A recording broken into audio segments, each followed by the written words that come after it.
I want to bring in Chad Sarno. He is the co-founder of Good Catch Foods. Chad, thanks for being with me.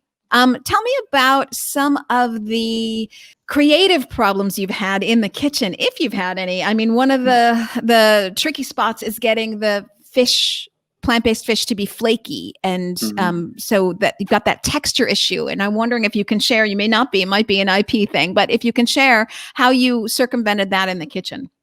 Yeah, certainly. I mean, we looked at all the traits that seafood has. I mean, fin fish again being the main focus with any kind of white fish or tuna or salmon, and so we looked at that being the main focus. And so you're completely right. I mean, creating a product that has that flakiness of fish was the most important piece to us.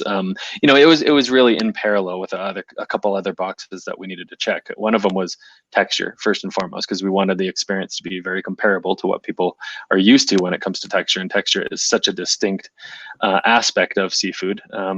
And so that's why we have a 6 legume blend. So that's, you had mentioned it. We have pea and soy and fava bean, lentil, navy bean, and chickpea.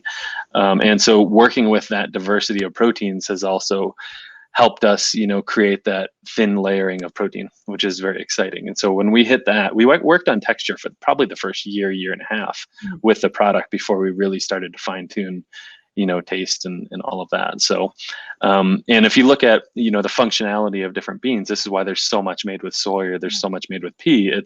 It's used for function particularly. And that function is, once hydrated, those proteins, it creates almost like a bouncy protein, a bouncy meat. This is why a lot of the chickens and things like that are soy and pea based, but we wanted to, diversify our protein mix within our blend. And that's how we achieved that flakiness.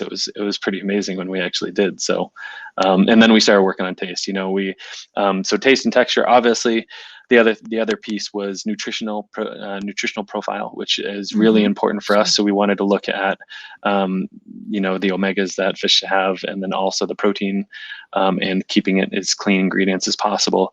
And so, as I mentioned, 20 grams protein per serving, right up there with albacore. And same thing with we have added algae oils and extracts and seaweeds in there, which gives you 350 milligrams of DHA EPA blend. So.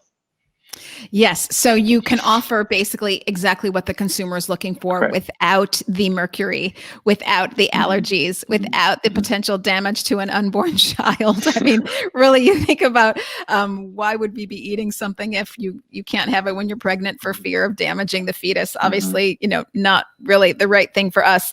But still, no small feat. Am I being simple if I say, well, once you've nailed the texture with beans, can you just replicate that for all kinds of fish? Or do you have to go back to the drawing board every time?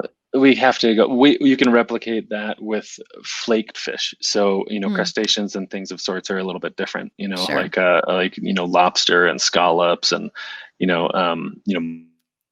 and so that, yes, you have to go back to the development when it comes to different species, but flaked fish that can be also used across the board with tilapia and different kinds of whitefish and tuna and salmon. It's going to be pretty similar protein formulation. So yes, well, good. So that means we're going to see a lot more products from you.